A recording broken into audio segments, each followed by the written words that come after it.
Greetings, NASCAR enjoyers, and welcome to the race that was nearly hit by a wildfire. Phew, thank God both races still went ahead. The Thermal Club IndyCar race is also happening on the same day as the NASCAR race itself. A missed opportunity to have a doubleheader weekend. The race begins with Alex Bowman in the lead. Here we get our first glimpse of the excitement that goes on at Homestead-Miami. So far, no cautions. Ryan Blaney passes Alex Bowman for the lead. And he starts making up a significant lead gap. Yeah, he's literally the dent wizard master. Tyler Reddick and Kyle Larson also start battling for 15th. A few drivers start pitting in under green with 49 to go, in the stage, not in the race itself. More drivers start pitting in and Blaney handed over the lead to Josh Berry. And guess what? He too starts pitting in. Zane Smith is now in the lead. Kyle Larson then starts battling Zane Smith for the lead. At least it's not as bad as yesterday. Zane Smith starts pitting in, and then after that, a few more drivers, including Hamlin and Larson. Then a few more drivers pit in, including Hamlin and Larson. Ryan Blaney is back in the lead. Good thing Ryan pitted early, along with Noah Gragson. Excuse me. Austin Cindric and Bubba Wallace start trading laps while they battle for 8th. Ryan Blaney hangs on to his lead with 18 to go in the stage. Reddick and Larson start battling for 10th, and even with Larson getting past him, Reddick won't go down without a fight. He then battles Bubba Wallace for 9th. Larson gets past him, and he now jumps up to 7th. Our first caution comes out with Christopher Bell spinning out. Nearly every driver decides to stop for fresh rubber and or gas. Ryan Blaney, of course, wins the race off pit road, and this time, Kyle Larson will be the one to fall behind. During the caution, we get some footage of the first responders doing a parade lap as the infamous wildfires went on. Yeah, it's really cool to have them here. The caution ends with Ryan Blaney and Alex Bowman battling for the lead, and Noah Gragson also misshifting. Ryan Blaney takes the lead even as Alex Bowman attempted to steal it from him. Similar to last year's Sauber 500, Briscoe gets past Larson. He also prevented him from jumping ahead. It's a battle between Penske and Hendrick, and after a failed passing attempt by Bowman, Blaney wins the first stage. We get our next pit stops of the day, and Bowman wins the race off pit road, and Kyle Larson has issues.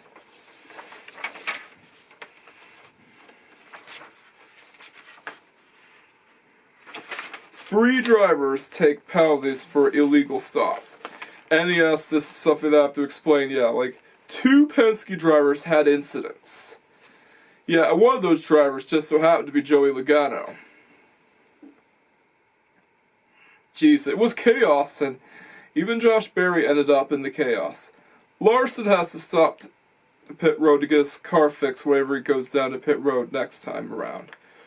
Wait, what's this now? Carson Hocevar is now in the lead. The stage caution ends with Carson Hocevar leading. Oh, come on! Thankfully, he falls behind and Bowman takes the lead. Larson falls behind due to his car having some damage while on pit road. Yeah, it's only minor damage, as you're going to see later. Denny is now in third, and Blaney is now leading the race. Bo Wallace and Carson Hocevar start battling for 5th. Holy crapper! Denny is now in second, and he passes Alex Bowman. he might end up passing Blaney next. Larson is now in ninth and passes 2 cars. Never mind, Blaney starts gaining a significant lead gap again. Several drivers decide to pit in, and Ryan Blaney is not one of those drivers to do so, although he does pit in later. And Hamlin is now leading. Kyle Larson has issues, and he gets passed by lap traffic, an indication that he has worn tires in a damaged car. Denny then gives up the lead, and Daniel Suarez starts spinning around on pit road. Josh Berry is now leading. Berry then comes down to the pits, and Blaney is now leading. With 28 to go on the second stage, Hamlin is now moving up for the field and has Larson trailing him after he passes Hocevar for 7th. Denny is now in second and battling Blaney for the lead. And Denny now passes Blaney for the lead. Denny wins the second stage and has beaten your favorite driver for the stage win. We do get our next pit stops of the day, and every driver that is in the top 5 all decide to stop for fresh tires and or gas. Kyle Larson wins the race on pit road. Uh-oh, someone has a penalty thrown at him, and yeah, I can't remember who it is, but yeah, someone got a penalty thrown at him for a pit road incident. The caution ends with our Larson versus Hamlin battle, and Larson gets past him. Bubba then passes Denny for second, but he won't go down without a fight. Bubba and Larson nearly trade wraps, and Bubba is now leading. Yeah, we just saw another driver pass Larson. Denny is now trailing behind Larson, and this is why we have spec chassis. Spec chassis makes racing that much more exciting against drivers an even playing field. It doesn't matter how skilled you are, you can still end up in a battle with a less skilled driver. And that's why spec chassis are better than having teams build their own chassis, because they'll always have a big advantage over the competition, and we don't want that in racing now, do we? Like, it's a lot different than football. Because with racing, cars are a lot more expensive, and you gotta do everything to save money, right? Bubba and Larson start battling for the lead, and Bubba wants to make sure he hangs on to his lead as much as possible. Blaney then joins in, and it's a three-way battle. Now this is getting good. Kyle Larson tried to get past Bubba, but his attempt was unsuccessful. It also helps that Bubba has Christian Eckes as former crew chief, so yeah, Bubba has improved. Holy crap, Ryan Blaney is coming up fast. Oh no! Ryan Blaney blows an engine and loses any and all chances of winning. Dang it, so close! The caution gets thrown for an engine failure. He's now out of the race. Nearly every driver decided to pit in. Bubba Wallace wins the race off a pit road. 2 drivers get penalties thrown at them for entering pit road too fast. At least it's not as bad as Vegas. The caution ends with Bubba and Larson battling for the lead, and Bubba takes the lead after Bowman tried so hard to get Larson in the lead, but failed. Denny went loose, but still didn't stop him from falling behind. Chase Briscoe is now in 4th. Todd Gilliland decides to go down to pit road. The 2 JGR teammates start battling for 4th while Bubba hangs on to his lead. Briscoe is still resilient and hangs on to 4th place, and Prosper Texas himself also joins in. That's Chris Buescher, by the way. Oh boy, this is getting more and more exciting as I watch. Alex Bowman passes Bubba for the lead, and we also have a 4th place battle between Larson and Hamlin. Oh, and someone else who got another penalty thrown at him. Who knows what might happen if Bowman starts falling behind. Kyle Larson gets past Chase Briscoe for 3rd. Larson then passes Bubba for 2nd.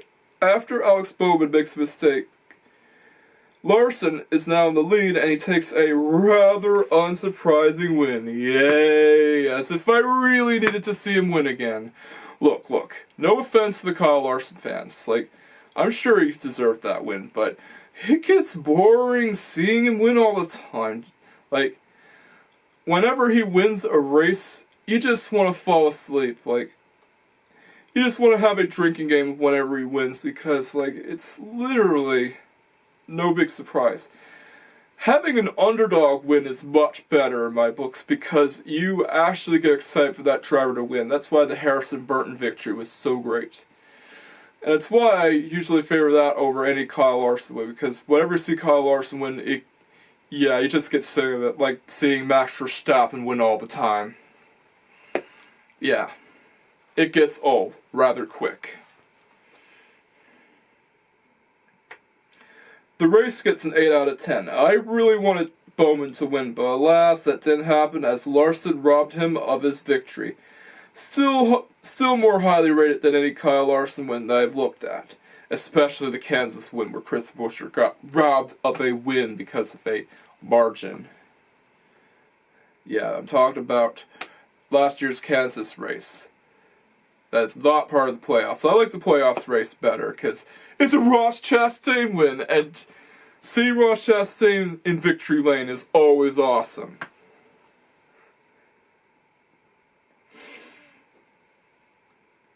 Hopefully, next week's race will be better than this one. Yeah, I decided to lump this race together with the Thermal Club IndyCar race as they are both on the same day. So let's take a look at that race, shall we? Greetings, IndyCar enjoyers, and welcome to the Thermal Club circuit, aka one of the worst IndyCar tracks on the calendar. I just hope they return to Homestead sometime. It would make a great doubleheader. No, it would make an excellent doubleheader, as Chef Excellence puts it. The race begins with Pato O Ward in the lead. One of the Prima drivers pits in to get their front wing replaced due to the fact that he damaged it. Pato O Ward continues to lead, and not much passing is going on. Well, this is Thermal, so what do you expect? Even David Malukas doesn't like the track that much, and he's an IndyCar driver. And both McLaren drivers are leading 1-2. He even outpaces his teammate, Christian Lundgaard. We do have some glimpses of excitement with Alex Palou jumping up to third. We now have Alex Palou in the hunt for second. And he is starting to come closer and closer. Hold up, Alex Palou is now in second.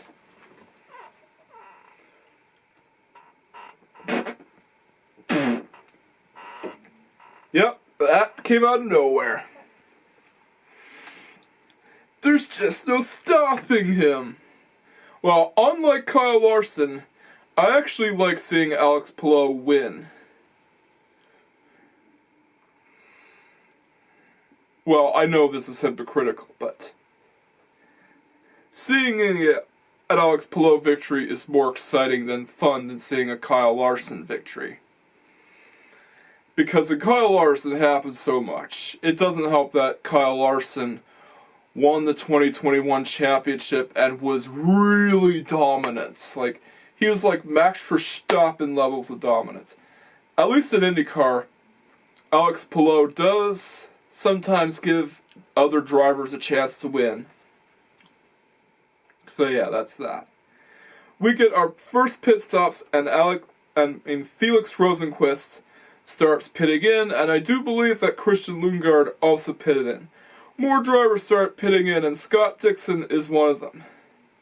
Pato O Ward also continues to lead.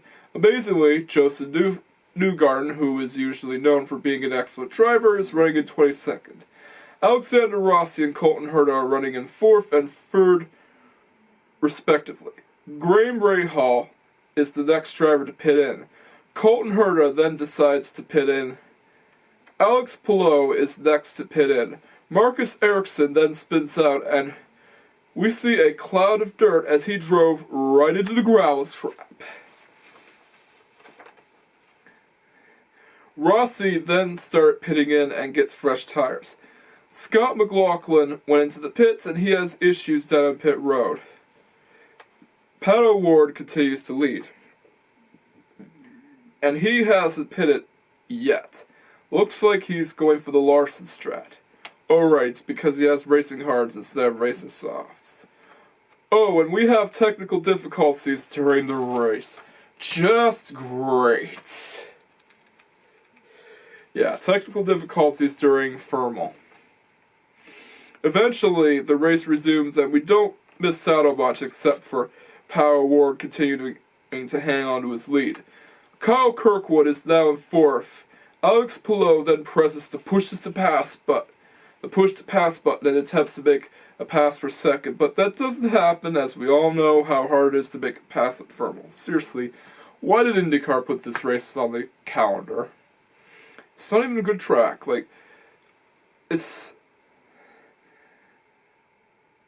not great, but hey, at least it's not as bad as Detroit, where the road qualities are so terrible that it's bumpy. Toronto's much better, in my opinion. And I'm not saying that because I'm a Canadian. I'm just saying that because Toronto is a good street track. It's up there with Long Beach, in my opinion. Yeah, I always judge IndyCar tracks based on how great they are.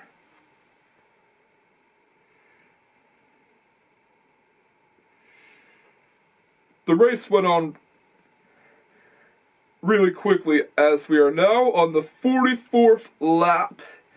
And that is with, well, Pato O Ward still leading. Alexander Rossi starts pitting in while Pato O Ward stays out. Felix Rosenquist also comes down to the pits to get fresh rubber. Wait a minute, Palou finally gets past Christian Lundgaard for 2nd. And all 4 leading drivers now decide to pit in and Pato pits in late. With 15 to go, it's up to Pato to hold on to his lead, and Lundgaard now ends up battling Alex Palou for 2nd. Uh-oh, Pato better hang on to his lead, because Palou is catching up, especially when he has to deal with lap traffic. Thankfully, Pato is good at passing lap traffic, even at Thermal. Wait, what's this? Palou makes a passing attempt and is now in the lead. Yeah, pretty impressive for Palou, though. Want to see him do it again? Although he has softer tires and they might start to fall off. Well, his lead gap doesn't seem to be shrinking, even with him running softer tires. Palou has to deal with lap traffic and he makes lapping cars easy, even at Thermal. There's literally nothing that can stop him. Alex Palou, well, even on the final lap, Alex Palou is invincible and wins the race. Yeah, there was genuine excitement, but it's still a meh race. I mean, it's Thermal Club after all.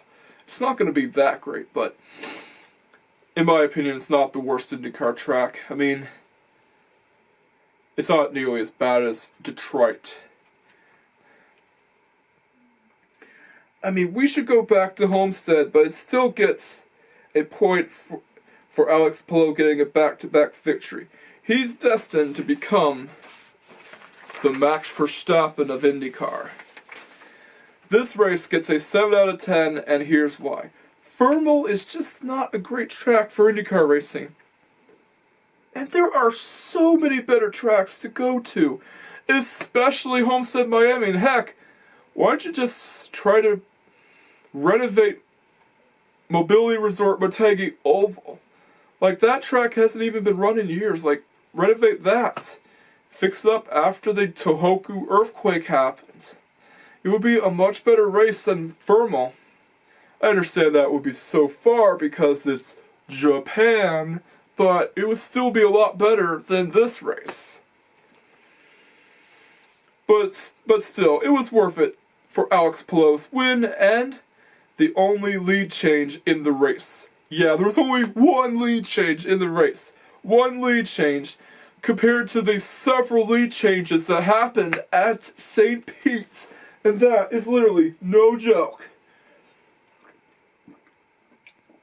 There are more lead changes in St. Petersburg than there are at Thermal.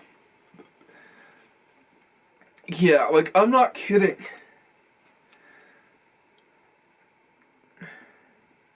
But anyway. Oh. But anyways, this is the Bandito signing off.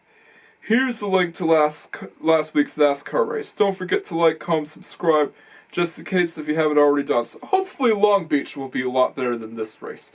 I mean, it is going to be, because it's Long Beach. Toronto and Long Beach, in my opinion, are the two best city tracks in IndyCar. And I'm going to go to one of them. And I'm going to leave that for us as a surprise for you guys, because I'm just getting you excited. Like, I know that Toronto has great racing, and so does Long Beach. Toronto's good for a city track, by the way. Road quality is excellent. And not to mention, it's Canada. Yeah, I'm not saying that because Canadians are better than Americans. I don't want to get into politics, okay? I just think Toronto's a much better city track than Detroit. And Toronto is really up there with Long Beach. It's one of the best city tracks in IndyCar history. That's just my opinion, though. Don't forget to like, comment, subscribe, and hit that notification bell just in case if you haven't already done so. Catch you guys next time. Peace out.